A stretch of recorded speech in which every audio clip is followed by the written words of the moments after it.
Fight Club, Being John Malkovich, like all these amazing films that have kind of like formed me ever since. And so that was like the perfect time to be working there and just got me into movies in general. And I was like, I just want to be a part of this any way I can.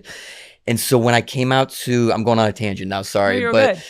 I came out to LA originally to go to school. I was going to USC. And when I came down here, my brother's manager, he kind of forced me into this acting class, but I had never performed in any way. And again, I was very shy. And I remember being in this class and I hated it at first because I was just like, every time I was on stage, I was so nervous. But in the back of my head, I was like, this is a path into this business and I want to stick it out. And over time, I really do think that helped bring me out of my shell a little bit. And it's kind of led to this like amazing thing now where, of course, I've like grown to really love acting, but now I'm lucky enough where I get to do some stuff behind the camera too, where I get to kind of go back and forth and do a little bit of everything that I've always wanted to do. Wow. That's really cool though to hear, like knowing your childhood and being like you were like more introverted, Yeah. you're writing, you're not as, social.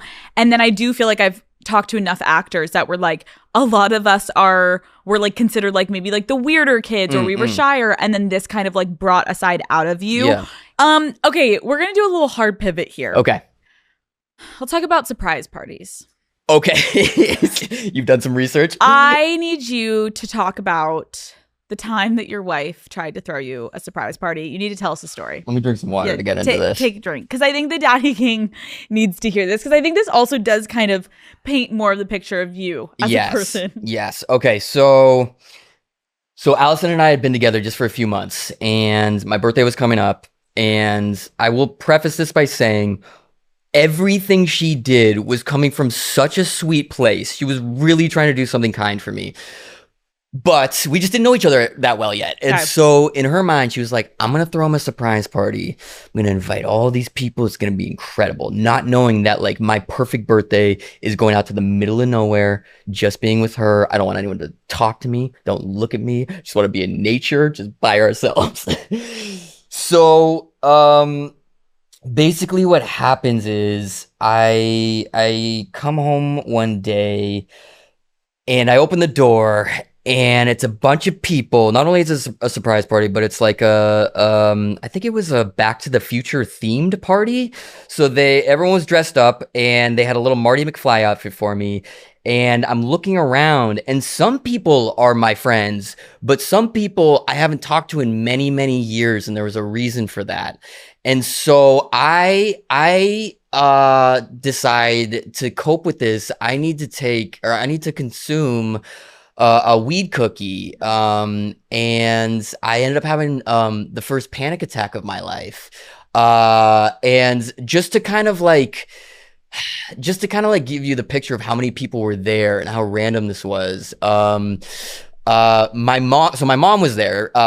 She flew out for it, but like she went to the 101 Cafe the next morning, and the waiter at the 101 Cafe comes up to her and he's like, "Hey, I'm so sorry. This is so weird, but are you Betsy Franco?" And she's like, "Yeah." And he's like, "Oh, sorry. I almost went to your son's surprise party last night." No, So, no. the random guy at the 101 Cafe was almost there. I'm remembering someone was dressed up as cocaine. It was a whole thing. And so we still talk today. We survived the surprise party. We can survive anything, but every birthday since has been us in the middle of nature. Okay, hold on. Yes. How the fuck did she come up with the list of people she was inviting? What ended up happening was she went to two of my friends that she had met, who I adore these people, but I would not assign them to make the guest list for my surprise party. So they started adding people. Those people started adding people. My manager's assistant's best friend's sister was there. It got weird. Picturing you thinking like, I'm going to take this edible because this is going to put me right where I need to be. Sure. And then what, are you like in the bathroom or in your bedroom? Eventually I was downstairs and I was like, everyone needs to leave. And of course the guy dressed as cocaine would not leave. No. That's so real. You're like, bro, get the fuck out of my house. Yes. That is, wow. Okay, so now she's never done it again. No. And now you guys just chill. Go to nature. Yeah. What is it about being the center of attention that makes you uncomfortable? It's funny saying this on this podcast right now, but I don't love talking about myself. And I think part of that is As much as I think I have gotten over my shyness to a certain extent, I think my just my natural being is I still am an introvert. And also, like, I know everything about me and I'm bored of me and I'm a very curious person and I tend to ask a lot of questions. If you talk to anyone who knows me, like, some people call me 20 questions. And so I'm more like, I want to know more about other people than Right. continuing to talk about myself. Okay, well, that's a great quality to have. At least you're not like a narcissist and self-centered. I hope so. This is good. This is great information, Dave. See, Yeah. this Is it good. all? It feels like it's all lining It up. is. Yeah, It yeah. is. There's a It's- couple outliers, but Yep, like it's very yeah. cohesive. Yeah, And the cats are the main grounding point. I agree with that. Truly. Actually, Okay, so you end up dropping out of college yeah. and you go to do a horror movie that never made it to theaters. Let me tell you about this. Yeah, tell me everything. Okay, so I got a month away from graduating. Okay.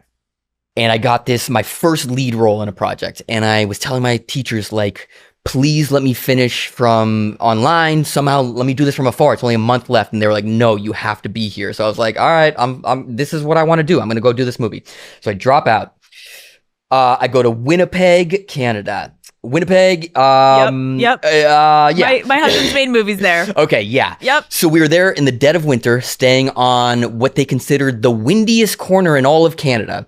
Very brutal conditions. It was this very physically demanding shoot, so I got very hurt on this one as well. I dislocated my shoulder. I lost my voice a couple times from screaming so much. Bruises all over my body. But I was having the time of my life. I'm like, I'm doing the work. I'm really doing this thing I want to do. So there was 2 weeks to go in the movie, and I remember I had the day off, and the main girl, she knocks on my door, and I'm like, what are you doing here? You're supposed to be on set. And she's like, shit's going down. So we find out that they hadn't been paying the crew for weeks. We find out they have no money left. That'll do it. Yeah, so we all go home. We're waiting for the call for them to be like, we've spent millions of dollars. Let's come back and finish these final 2 weeks. We never go back. So I was devastated. I dropped out of school for this. I dislocated my shoulder for this. This was my first lead role. In hindsight, it's probably best that it fell apart. Why? So this was it was a B horror movie called Bad Meat. And the tagline was, it's the meat, it's bad. Stop. So what I found out recently, this is many years ago, but what I found out recently is they actually brought in an entirely new cast to fill in the scenes that we didn't shoot. And they put together this like weird, jigsaw puzzle of a movie. And just last week, me and my friends watched it for the first time. And the worst part about it, I mean, it's terrible, but the worst part is that I was the lead of this movie. We didn't finish the movie. We didn't give them enough footage, and somehow they still cut out half of my scenes. That's how bad I was in Bad Meat. Dave. My friends are watching this movie almost embarrassed, being like, dude, you're not even in this thing. Now I need to go and watch it. Now the Please whole don't. daddy gang. Please don't. No, please watch together before you Yes. watch fucking Bad.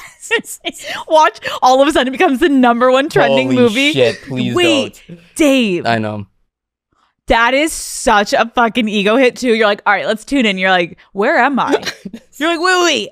I did all this shit in fucking Winnipeg for this? I know. Dude. I know. And did they ever like send you guys an email about it or no? You would No, find out no, through no, the no. grapevine. I can't even tell you how I found out, but it took about 15 years for me to find out. That is beyond humbling. That is It's nice to have those moments. yeah, you're like, all right, brought me back down Yep. to earth. Okay, let's talk about Neighbors. You Okay. shot with Seth Rogen. I have to know, have you smoked weed with Seth? Ooh, God, I must have, but like no epic smoking Yeah. session comes to mind.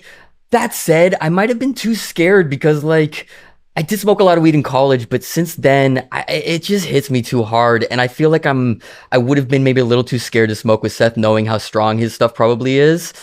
That's how I felt when I interviewed Wiz Khalifa. Okay. Dave, I was like, okay, I can't be a fucking bitch. Like, I gotta. Did you smoke with him during the interview? I did. How'd it go? Well, so I think he thought it was fine, and I think I was fine, but I'm a control freak. Yeah. And so I had never like really smoked in an interview before, except I did with Chelsea Handler, but like Chelsea was mainly taking it, and I was just like, I took a baby hit. Okay, yeah. But Wiz, I was like trying to impress him. Like I was like, okay, Dave, I not kidding you, after like one big hit, because he was smoking and then I was trying to match his energy. We were making eye contact. I'm like, yeah. Oh, yeah. I looked down in my cards and then I forgot, like, did I speak? What was I saying? What was I doing? I couldn't remember if I was like engaging with him. I look back, thank God it was funny. I was going to say, do you rewatch some episodes sometimes? I edit my episodes. Oh, there we go. So I'm like, that's right. Bitch. And so then I was like editing it a little tighter. Like sometimes my pauses were like, whiz. And then I was like, let's cut that gap where I just stared at him blankly for 10 fucking seconds. Did it create this kind of different energy than most of your episodes, though? Yes. Yeah, but that's fun. But then we started talking about the randomest shit. Like I was asking about camping. Like we were on a different trajectory. I like that. It was fun. Give it a little different flavor. But I was going to say, I want to know who your dream blunt rotation would be, even though like I'm assuming you don't smoke much, because I feel the same way. If I was in a room with Seth Rogen, I would be fucking terrified that I was going to be a little pussy ass bitch and I couldn't keep up. Sure. So talk to me if you had to feel I mean, good. The guys on Mount Rushmore are Seth, Snoop. Yep. I've also worked with Snoop. Just a quick side story about that. We did this movie with Jamie Foxx called Day Shift, and we went on this like crazy press tour, as you can imagine, very fun. But I ended up getting COVID and I missed the LA premiere. And so I was in bed. I was like really bummed that I couldn't be there. And I get this FaceTime call from a number I don't know, and I'm feeling like shit. And I was like, I don't want to talk to anyone, but definitely not someone I don't know. So I ignore it. I immediately get a text from that same number saying, it's Snoop, pick up. I was like, Jesus Christ, I'm about to fucking FaceTime with Snoop when I'm feeling like dog shit. So I do. And he was just the sweetest. He's like, hey man, I heard you're not feeling well. We got you. You're here in spirit. And all of a sudden I just realized, I'm like, oh, Snoop is the cure for COVID. I feel immediately better. Let's go. You're like, Snoop, I'm on my way to the premiere. Oh my God. That's so funny though. You have to like turn it on immediately, but then you're like, I actually feel completely fine now that I'm talking to you. Then you hang up and then you're like, okay, I feel like shit again. What a sweetheart. Okay, so who would you want to smoke with? I'll tell you mine. Tell me. To like warm us up. Please. I've been thinking about this a lot lately because I was thinking about that Seth Rogen thing, and I was like, obviously, like anyone's dream is to smoke with Seth, but I was like, my personality when I smoke is like I want to be alone. I agree with that. And I don't even want to smoke. I want to take a little edible. Yep, me too. And then I want to lay in bed next to my husband and I want to watch a show and then I want to fade off into the distance. We're on the same page. So I need to feel really comfortable. Yes. And I want to feel cozy and I want to feel like I don't really have to do much. So here's my dream blunt rotation. Number 1, Jane Goodall. Oh, wow. Okay. Oh, yeah. We're starting strong. Mm-hmm. Cozy, comfortable. She's gonna just her general demeanor and that like calm energy. She's gonna keep us right where we need to be. Okay. No one's having a panic attack. That makes a lot of sense to me, actually. She's gonna be there through thick and thin. Yes. If we're having a panic attack, she'll be the one to be like,